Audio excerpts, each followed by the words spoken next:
बरसाने की गोपियाँ, ये गोकुल के लाल, होली में ऐसे मिले फागुन हुआ गुलाल। नमस्कार, आप सभी का स्वागत है राजपट टीवी पर और मैं हूँ आपके साथ सपना ठाकुर। आगे बढ़ने से पहले आप सभी को होली की ढेरों शुभकामनाएं। होली रंगों का एक ऐसा त्योहार जिसका नाम सुनकर ही मन हर्षोल्लास से भर जाता है, क्योंकि होली का संबंध सिर्फ रंगों से नहीं बल्कि राधा कृष्ण से भी है। और इसलिए कृष्ण की नगरी ब्रजभूमि होली के समय एक अलग ही रंग में रंगी नजर आती है। यहाँ पूरा ब्रज होली के हफ्तों पहले से ही होली के रंगों में रंग जाता है। कृष्ण की नगरी में होली सिर्फ रंग की ही नहीं बल्कि लड्डू, लट और फूलों के साथ भी खेली जाती है। तो आइए जानते हैं ब्रजभूमि में कब, कहाँ और कौन सी होली खेली जाती है और इसकी क्या क्या मान्यताएं भी हैं। बीते 5 फरवरी को देश में बड़ी धूमधाम से बसंत पंचमी का त्योहार मनाया गया था और इसी के साथ होली के रंगोत्सव की शुरुआत हो गई थी। यूं तो होली पूरे देश में अलग अलग तरीके से मनाई जाती है, लेकिन मथुरा वृंदावन ब्रज मंडल की होली खास है। यहाँ की लठमार होली पूरी दुनिया में प्रसिद्ध है, जिसे देखने के लिए देश विदेश से यहाँ लोग आते हैं। पर ये शुरुआत नहीं है। लठमार से पहले भी एक होली खेली जाती है जिसे लड्डू होली कहते हैं। अब आप सोच रहे होंगे ये कैसी होली है, लड्डू से भला कोई होली कैसे खेल सकता है? पर सच यही है। ये होली श्रीजी धाम बरसाना में लठमार होली से ठीक एक दिन पहले खेली जाती है, जिसमें भक्त अबीर गुलाल की जगह लड्डुओं से होली खेलते हैं।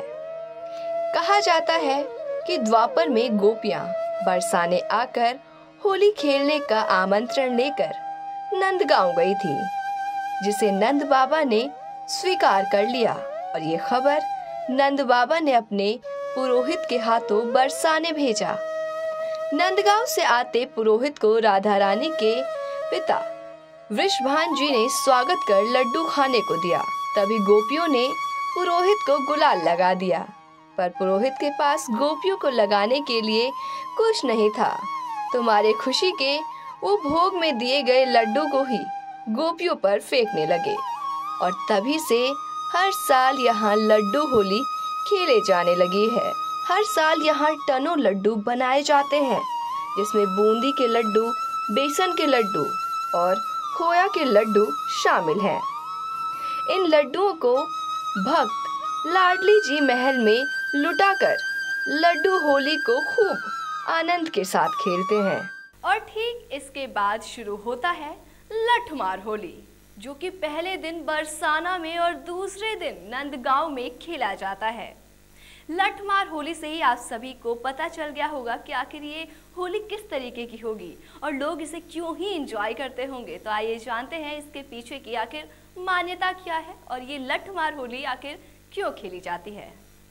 बरसाना और नंदगांव में खेली जाने वाली ये लठमार होली भगवान कृष्ण के द्वारा की गई लीलाओं की पुनरावृत्ति जैसी है। माना जाता है कि जब भगवान श्री कृष्ण कमर में फेटा बांधे गोपियों के कपड़े पहनकर गोपियों के बीच घुस गए, जहां राधा और उनकी सखियां आपस में होली खेल रही थी और उनके साथ ठिठोली करने लगे। जिसके बाद गोपियों ने कृष्ण और उनके सखाओं पर लाठी बरसाना शुरू कर दिया, तो वहीं कृष्ण और उनके सखाओं ने अपनी बचाव में ढाल का इस्तेमाल किया था और तभी से शुरू हुआ ये लठमार होली।